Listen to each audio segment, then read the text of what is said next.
तया परितचेतसां व्यवसायात्मिका बुद्धि समाधौ न विधीयते।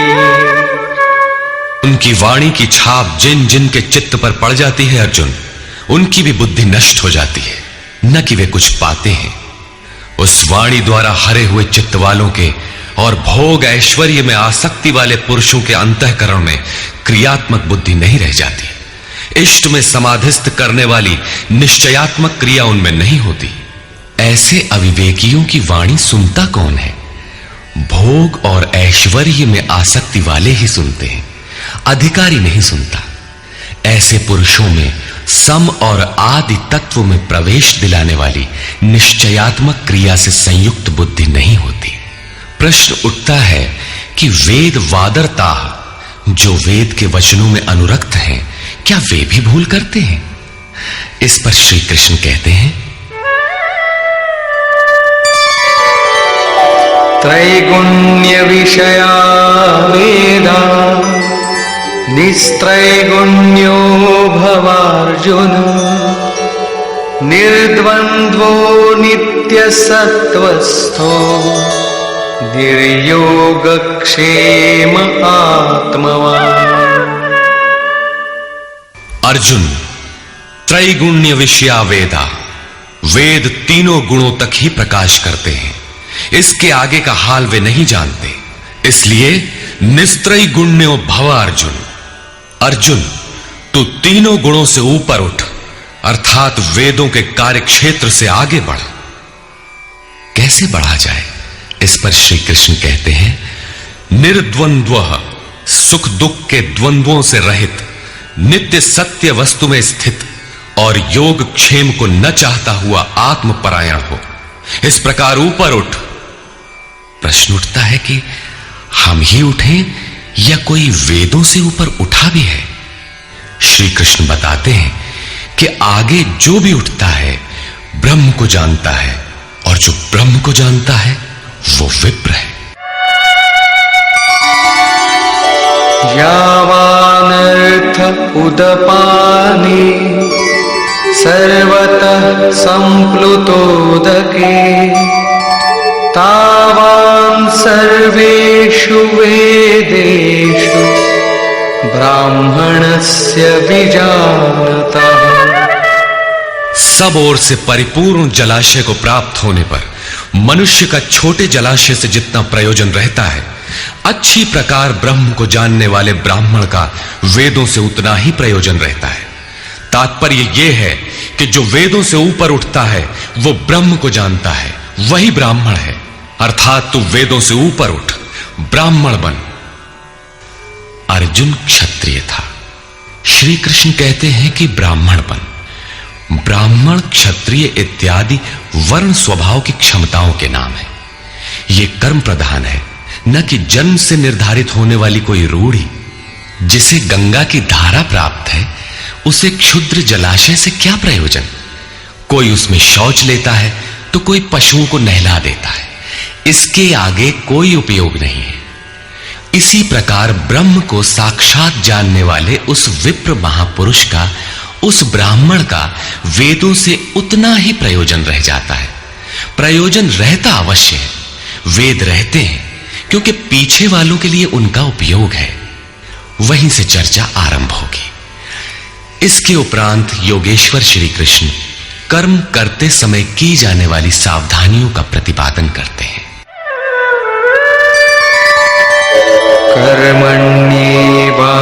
कर्मण्येवाधिकारस्ते मा फलेषु कदाचन मा कर्मफलहेतुर्भुर्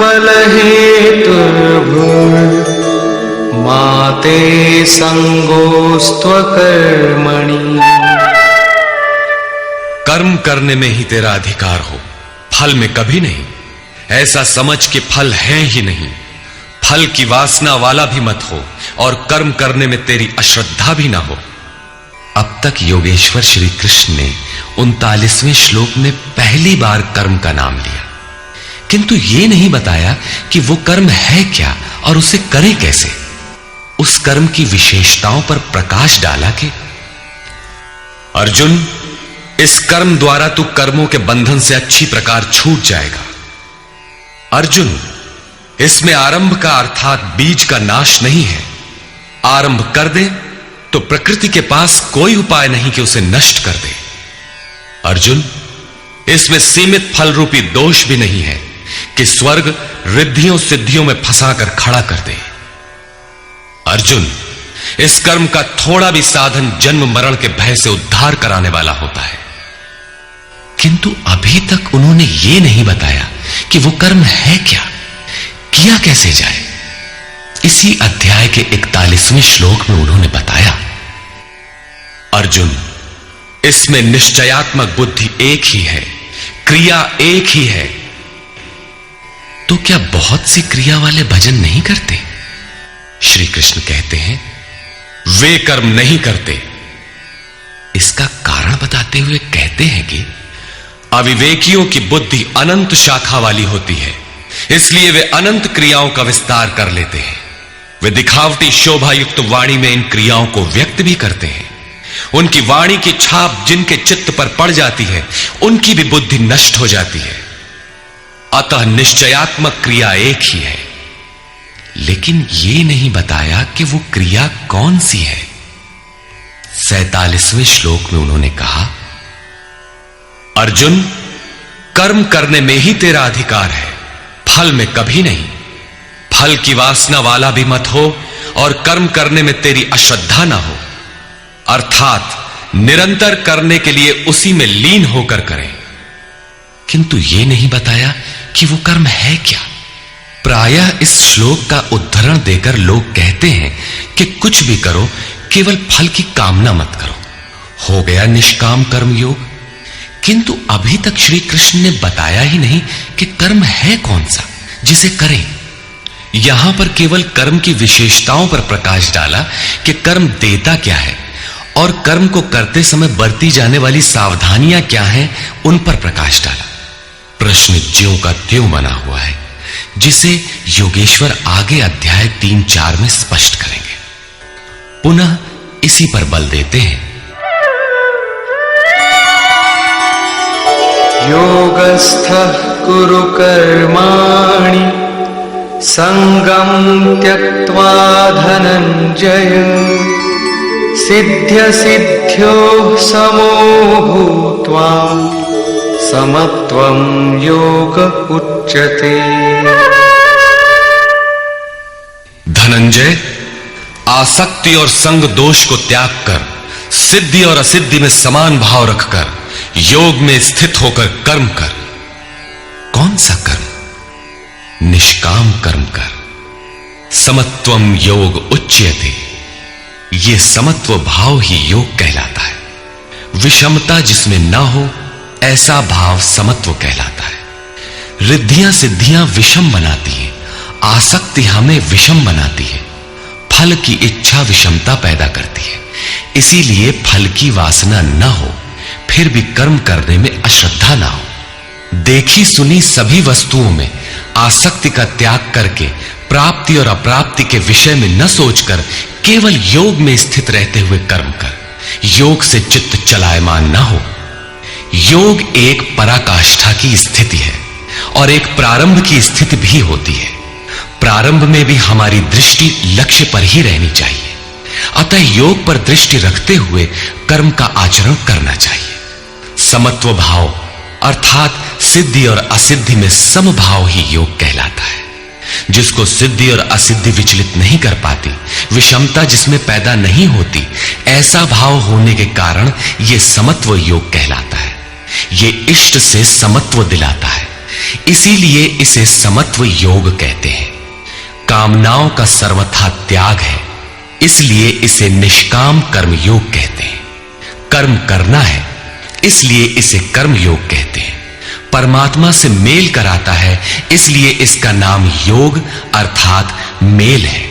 इसमें बौद्धिक स्तर पर ध्यान रखना पड़ता है कि सिद्धि और असिद्धि में समभाव रहे, आसक्ति न हो, फल की वासना न आने पाए। इसलिए यही निष्काम कर्म योग बुद्धि योग भी कहा जाता है। दूरेण ह्यवरं कर्म बुद्धियोगात् धनञ्जय बुद्धौ शरणमन्विच्छ कृपणाः फलहेतवः। धनंजय, अवरम कर्म, निकृष्ट कर्म, वासना वाले कर्म बुद्धि योग से अत्यंत दूर है। फल की कामना वाले कृपण हैं। वे आत्मा के साथ उदारता नहीं बरतते। अतः समत्व बुद्धि योग का आश्रय ग्रहण कर। जैसी कामना है वैसा मिल भी जाए तो उसे भोगने के लिए शरीर धारण करना पड़ेगा। आवागमन बना है तो कल्याण कैसा? साधक को तो मोक्ष की भी वासना नहीं रखनी चाहिए, क्योंकि वासनाओं से मुक्त होना ही तो मोक्ष है। फल की प्राप्ति का चिंतन करने से साधक का समय व्यर्थ नष्ट हो जाता है और फल प्राप्त होने पर वो उसी फल में उलझ जाता है। उसकी साधना समाप्त हो जाती है। आगे वो भजन क्यों करे? वहां से वो भटक जाता है। इसलिए समत्व बुद्धि से योग का आचरण करें।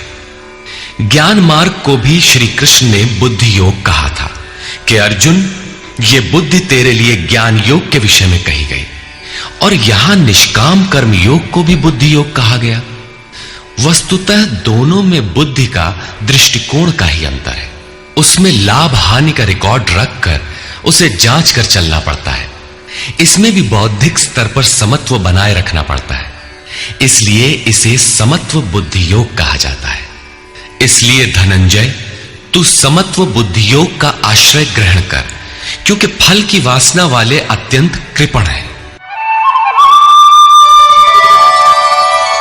बुद्धियुक्तो जहातीह उभे सुकृत दुष्कृते तस्माद्योगाय युज्यस्व योग कर्मसु कौशलम्।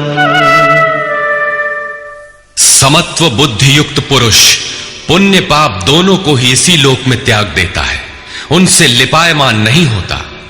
इसलिए समत्व बुद्धि योग के लिए चेष्टा कर। योगः कर्मसु कौशलम। समत्व बुद्धि के साथ कर्मों का आचरण कौशल ही योग है। संसार में कर्म करने के दो दृष्टिकोण प्रचलित हैं। लोग कर्म करते हैं तो उसका फल भी अवश्य चाहते हैं, या फल न मिले तो कर्म करना ही नहीं चाहते। किंतु योगेश्वर श्री कृष्ण इन कर्मों को बंधनकारी बताते हुए आराधना को एकमात्र कर्म मानते हैं। इस अध्याय में उन्होंने कर्म का नाम मात्र लिया। अध्याय 3 के 9वें श्लोक में उसकी परिभाषा दी और चौथे अध्याय में कर्म के स्वरूप पर विस्तार से प्रकाश डाला।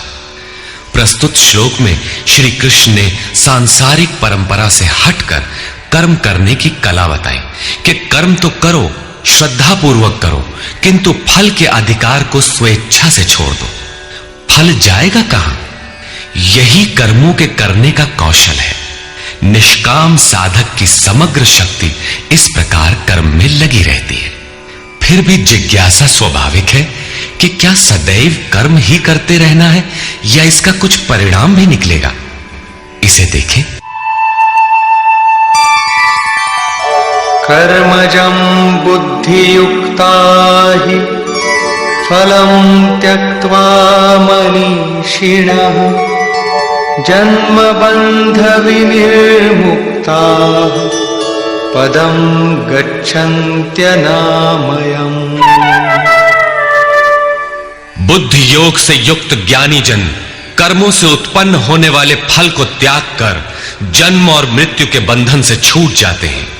वे निर्दोष अमृतमय परम पद को प्राप्त होते हैं। अर्जुन की दृष्टि त्रिलोकी के साम्राज्य तथा